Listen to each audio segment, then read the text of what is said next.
My brother said it the way people say things they've been rehearsing for years, casually, confidently, like the words had already done their damage before they left his mouth. He doesn't understand numbers, he told the attorney. He never did. That's why Dad handled everything himself. I sat across the conference table and said nothing. Not because it didn't land, it landed. But I had learned a long time ago that the moment you defend yourself against a false accusation, you've already handed the other person the advantage. You shift from witness to defendant, and I had no intention of becoming a defendant that afternoon. The attorney, a careful man named Gerald who wore the same style of wire-rimmed glasses every time I'd seen him, glanced at me briefly. I kept my hands flat on the table. Still hands don't invite interpretation. I'd learned that long before this room. My brother leaned back in his chair with the comfort of a man who believed he had already won. He was wrong, but he wouldn't know that for several more weeks. My name is Warren Cole Briggs. I'm 63 years old. I spent 31 years working for the federal government in a division most people find boring when I explain it and alarming once they understand it. I reviewed financial records. I traced irregularities. I helped build cases against people who believed that complexity was the same thing as invisibility. I retired 2 years ago. My brother never paid much attention to what I did. He called it paperwork. He said it with the same dismissive tone our father once used for anything that didn't involve fixing something you could touch. Our father, Raymond Eldon Briggs, died 7 weeks before that meeting in Gerald's office. He was 81. He had lived alone in the house in Rockford, Illinois since our mother passed, keeping his own schedule, tending a small garden, balancing his checkbook every Sunday the same way he always had. He was sharp until he wasn't. The decline was gradual, then sudden in the way those things always are. My brother had moved back to Rockford 4 years earlier, after his second divorce. He told everyone it was to be closer to Dad. He told Dad he was there to help. And for a while, maybe that was even true. I lived in Indianapolis. I visited when I could, which wasn't as often as I should have. That absence became the single fact my brother used to build everything else. The meeting with Gerald had been called to begin the formal probate process. My father's estate was modest but not insignificant. A paid-off house, a retirement account, savings accumulated over decades of careful living, and a collection of financial records my father kept in a gray steel cabinet in the second bedroom that he'd always called the office, even though it was really just a room with a desk and too many boxes. My brother arrived at Gerald's office with a folder and a posture that said he'd already arranged the furniture in his head. He had brought a woman named Carla, introduced as a financial consultant, though the business card she handed me was vague in a way I recognized immediately. No firm name, no license number, just a title and a cell phone. He went through the folder with the practiced confidence of someone who had rehearsed the presentation. He spoke about Dad's wishes. He referenced conversations no one else had witnessed. He produced a document he called a letter of direction, handwritten, dated 6 weeks before my father's death, which outlined his preference that my brother serve as sole executor and primary beneficiary, with a modest distribution to me described as acknowledgement. Gerald asked if I had seen the document before. I said I had not. My brother sighed in the way people sigh when they want to seem patient. Warren hasn't been involved, he said. He was busy with his own life. Dad understood that. He didn't hold it against him. He turned to Gerald. He doesn't understand numbers. He never did. That's why Dad handled everything himself and asked me to carry it forward. I looked at the document on the table. I didn't touch it. Gerald asked me if I had any response. Not yet, I said. My brother smiled. Carla made a note on her legal pad. What none of them knew, and what I had no intention of explaining that afternoon, was that I had already been to the house. I had driven to Rockford 10 days earlier, on a Tuesday, using the key my father had given me 30 years ago and never asked me to return. I hadn't told my brother I was coming. That wasn't deception. It was simply the absence of an announcement. The house smelled like him. That specific combination of coffee and machine oil and the cedar sachets my mother used to put in closets, and my father kept buying long after she was gone. I stood in the hallway for a moment and let it settle before I moved. I went to the office first. The gray cabinet was exactly where it had always been. The labels on the drawers were in my father's handwriting, neat and deliberate even in the later years when his hand had started to tremble. He labeled everything. He dated everything. He kept a receipt for every transaction over $50, filed in the month it occurred, going back to 1987. My father believed that records were a form of respect. He told me once that a man who couldn't account for his own money was a man who didn't take his own life seriously. He said it to both of us, to me and to my brother, sitting at the kitchen table on some forgotten Saturday. My brother had rolled his eyes. I had written it down. I started with the most recent drawer and worked backward. The records for the past 4 years showed a pattern I recognized the way a doctor recognizes a symptom. Not because it was dramatic, but because it was familiar. Small redirections, transfers just below the threshold that would automatically generate a review. Payments to a consulting entity with an address I couldn't locate. A home equity line of credit opened 18 months ago that I had never been told about. Withdrawals described as property maintenance on dates. I knew my brother had been traveling because he'd posted photographs on the social media account he thought I didn't follow. I photographed everything. I left everything exactly where it was. The letter of direction was not in the cabinet. I looked through every drawer. I looked through the desk. I looked through the boxes along the wall. I did not find a letter dated 6 weeks before my father's death asking that my brother serve as sole executor. What I did find was a journal. My father was not a sentimental man, so I almost missed it. It was tucked inside a hollowed-out reference book on the bottom shelf, the kind of old hiding place that only makes sense to the person who created it. A small brown notebook, the pages soft from years of humidity. He had kept it for the last 2 years of his life. The entries were short and factual in the way my father did everything. The first entries were routine: weather, garden notes, doctor appointments, observations about the neighborhood, about a neighbor's dog, about the price of coffee at the gas station he'd been stopping at for 20 years. Then, about 18 months in, the tone shifted. My son has been asking about the accounts again. Says it's simpler if he handles things. I told him I can still handle my own affairs. He nodded but didn't agree. I can tell the difference. 3 weeks later, he brought a woman named Carla, said she helps people organize their finances. I didn't like her handshake. Too practiced. 2 months after that, signed something today. He said it was to let him talk to the bank on my behalf. It seemed reasonable. I was tired. I wish Warren had been here. My chest tightened when I read that line. I kept reading. The entries grew shorter as the months passed, but they were still dated, still precise. My father had kept track even when he didn't feel well. He wrote down names and dates and amounts, even when he wasn't sure what they were for. He wrote down the questions he'd asked and the answers he'd received.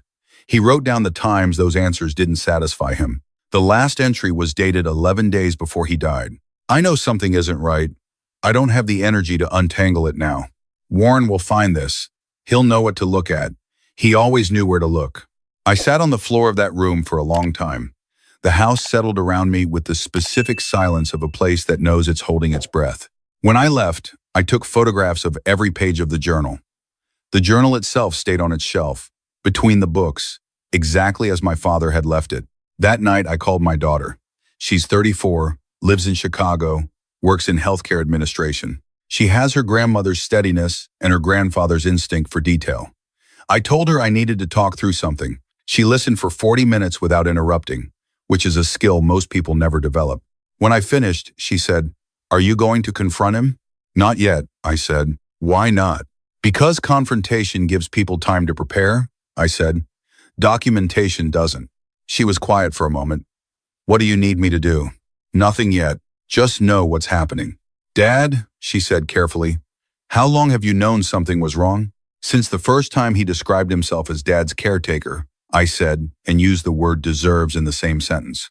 The day after Gerald's meeting, I hired an estate attorney. Not Gerald, who had been my brother's suggestion. A woman named Patricia, recommended by a former colleague, someone who specialized in contested probate and elder financial exploitation. She was direct and unhurried, and she asked the same kinds of questions I would have asked in a different context. I gave her the photographs, the bank records, the home equity documentation, the journal entries. She read everything without speaking. When she finished, she folded her hands. "The letter of direction," she said. "You've never seen this document before. Never. Your father kept meticulous records for decades, and there's no copy in his files." "Correct.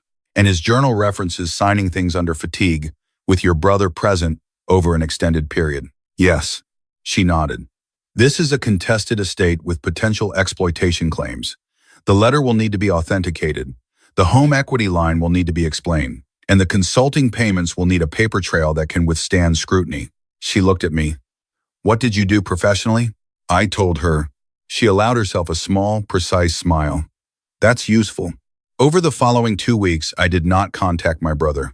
I did not attend the informal family conversations he attempted to organize through my daughter, who relayed his messages with the careful neutrality of someone trying not to take sides while privately having already taken one. I answered my brother's text messages briefly. I attended a second meeting with Gerald, where I said very little and observed a great deal. My brother interpreted my silence as confusion, as grief, as the expected response of a man who, in his estimation, had never really understood how the world worked. He told my daughter I seemed disoriented. He told a cousin I was having a hard time accepting Dad's wishes. He framed my absence from decision-making as evidence that he was the appropriate person to handle things. Every assumption he made was a brick he was placing in a wall he didn't realize he was building around himself. Patricia worked methodically. She formally contested the letter of direction, requesting authentication through the probate court. She subpoenaed account records from the bank. She filed a petition for a formal inventory of the estate, which meant every asset, every transaction, every liability had to be disclosed and documented under oath. She notified the relevant county agency that a review might be warranted. My brother hired an attorney, not Gerald this time, a more aggressive one. A man named Davis who wore expensive shoes and spoke in a tone that suggested he expected to be believed simply because he was speaking. The probate hearing was set for a Thursday morning in a courthouse I had driven past 100 times without ever expecting to enter for this reason. The room was smaller than people imagine when they think of legal proceedings. Fluorescent lighting, worn chairs, the ambient hum of institutional machinery that grinds without drama. My brother arrived with Davis and with Carla, who had apparently been retained as some kind of document consultant. He was dressed carefully. He looked composed in the practiced way of someone who has decided that appearance and truth are the same thing. I arrived with Patricia and a document case I had organized myself, with the same attention to sequence and cross-reference that 31 years of federal work had made automatic. Judge Harmon was in her early 70s, small, silver-haired, with the deliberate economy of movement that belongs to people who stopped performing patience long ago because they no longer needed to. She had reviewed the filings. She asked clarifying questions before either side had finished their opening remarks, not to interrupt, but because she had already identified where the weight of the matter rested. Davis spoke first.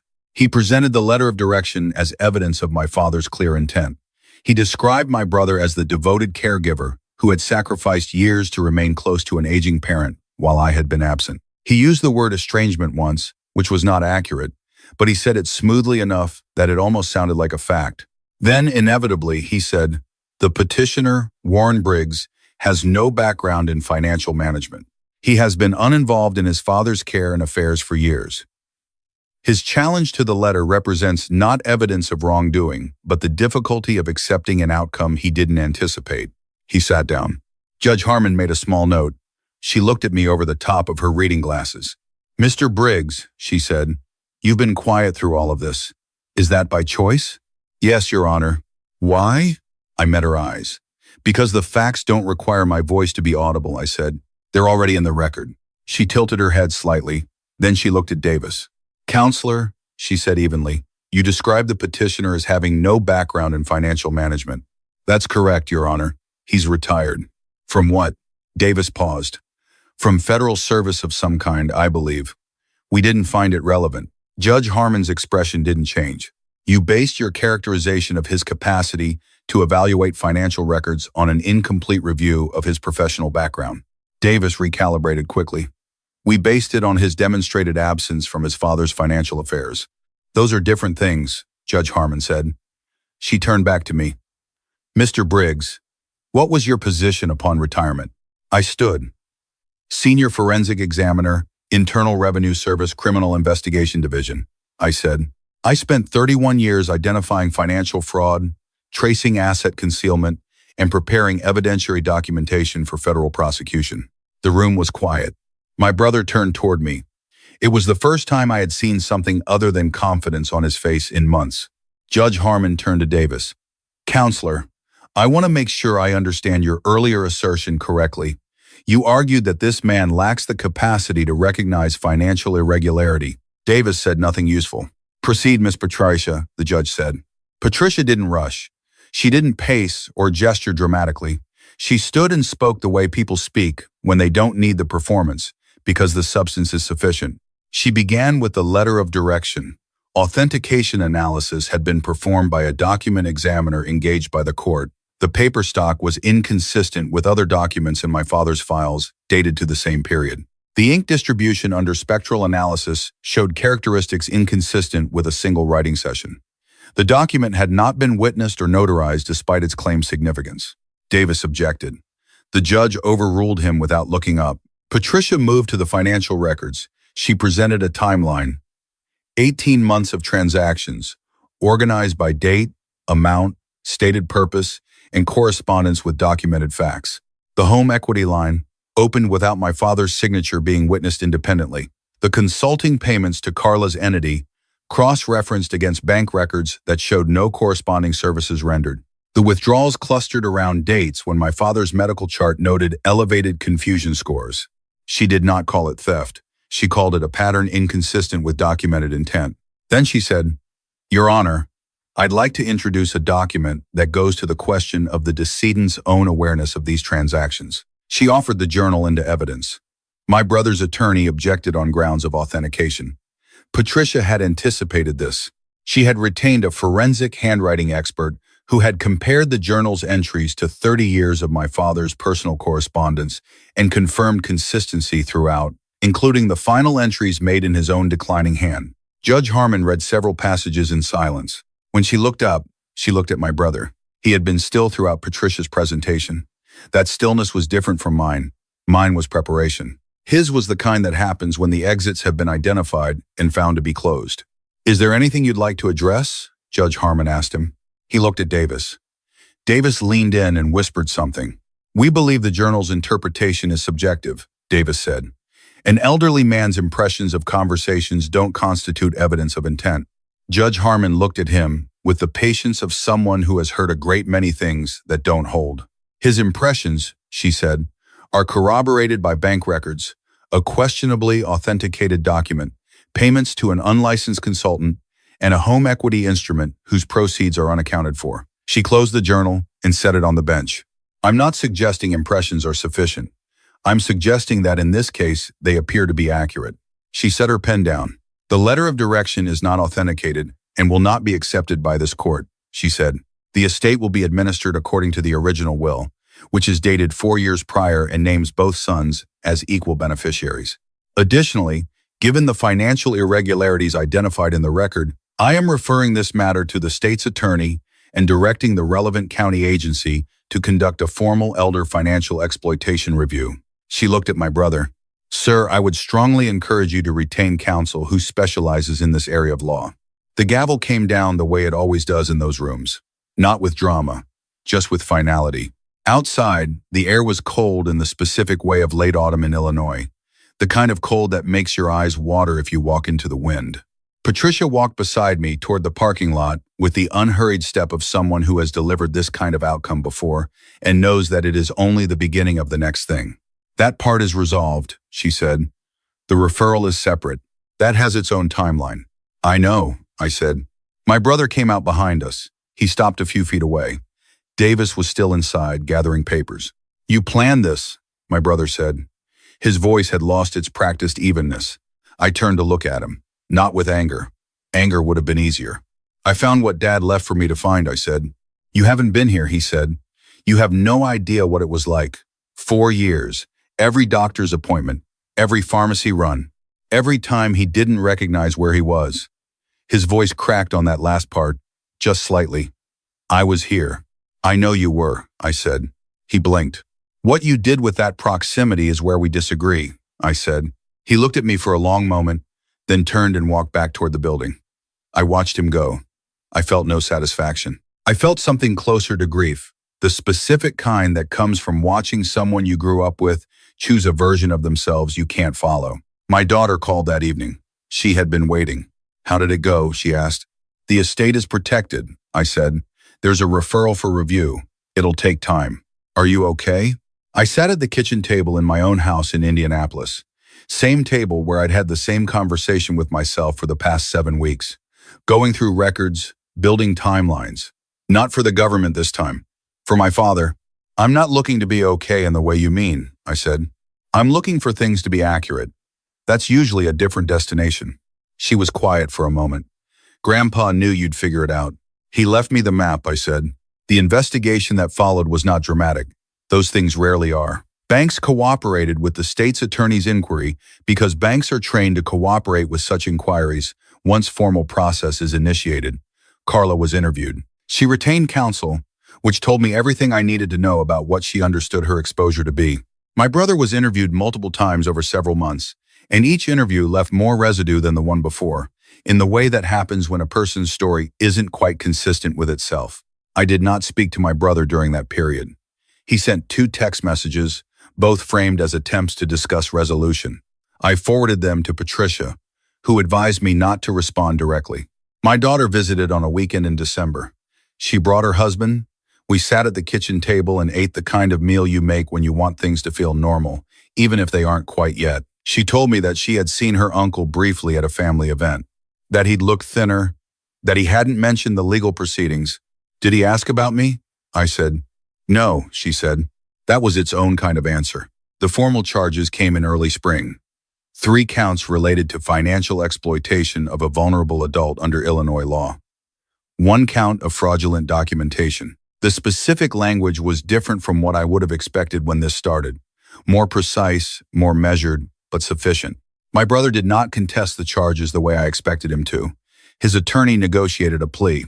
This was, Patricia told me, consistent with what typically happens when the financial documentation is comprehensive and the jury pool is unlikely to be sympathetic. He accepted a plea to a Class 2 felony, full restitution of the amounts identified in the accounting, which included the consulting payments, the home equity proceeds, and several additional transfers that had been flagged during the bank's internal review.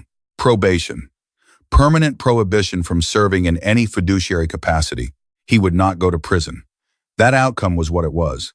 The law in these cases tends toward restitution over incarceration when the defendant has no prior record and demonstrates cooperation. I had no strong feelings about the prison question. What mattered to me was the accounting, the acknowledgement that something had been taken and needed to be returned. The house in Rockford sold in late summer. I was the one who handled the sale. I drove up on the last day before closing and walked through each room one more time. The smell was fainter now, moving toward absence. The garden had been left untended since my father died, but the structure of it was still visible.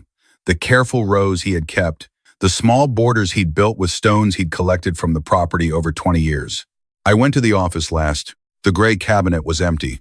The records had been cataloged and transferred to the estate file, which was now closed. The desk had been cleaned. The boxes along the wall were gone. I stood in the middle of the room and thought about my father sitting here every Sunday morning with his coffee and his checkbook, 2 sugars, the same routine for decades, not because he was afraid of change, but because he believed that consistency was a form of integrity, that a man who could account for his life was a man who had taken his own life seriously. He had known at the end that something was happening that he couldn't fully stop. He hadn't had the energy to fight directly, so he did what he knew how to do. He kept records. He wrote down what he observed. He left it where I could find it. I took the journal out of my coat pocket. I had carried it with me since the hearing. I set it on the empty desk. I found it, I said, to no one in particular. Then I closed the door. The drive back to Indianapolis took 3 hours. I made it in the usual way, radio low, stopping once for coffee, watching the landscape flatten into familiarity. By the time I pulled into my driveway, it was late, the neighborhood quiet, the lights in the houses reduced to the soft residue of people winding down. My daughter had texted while I was driving, "Just checking on you. Let me know you made it." I texted back, "Made it. Everything's settled." 3 dots appeared. Then, "I'm glad, and I think he is too." I didn't answer that. Some things don't need a response. They just need to be received. Inside, I set my keys on the counter and stood in the kitchen. The same kitchen where I had spent 7 weeks reconstructing my father's last years from paper records and faded handwriting, and the quiet certainty that a man who labeled every file and dated every entry would not leave a lie. unchallenged if he could help it. I thought about what my brother had said in the conference room. He doesn't understand numbers. He never did. People say things like that about quiet men. They mistake restraint for limitation. They mistake patience for confusion. They mistake the absence of performance for the absence of knowledge. What my brother had never understood in 40 years of knowing me was that I didn't keep my expertise to myself out of modesty. I kept it quiet because I had learned early that the most effective way to observe something clearly is to ensure that the thing being observed doesn't know it's being watched. He had built his entire plan on the belief that I wouldn't notice, couldn't understand, wouldn't bother. That belief was the architecture of his mistake. Numbers don't forget. Paper doesn't lie if you know how to read it. And a father who spent 81 years accounting for every dollar he touched knew better than to leave the last chapter unwritten. He left me the map. All I had to do was follow it. If you've been patient with this story, I want to say thank you. Not because it was easy to tell, but because I know some of you recognize pieces of it. If you've been dismissed by someone who thought your quiet meant you were absent, I'd like to hear from you. Leave a comment and tell me where you're listening from. Tell me what time it is there. These stories exist because they're not isolated. They happen in houses and offices and courtrooms in every part of this country to people who spent their lives being careful and steady and honest. They deserve to be heard. If that sounds like the kind of story you want to keep walking through, I hope you'll stay.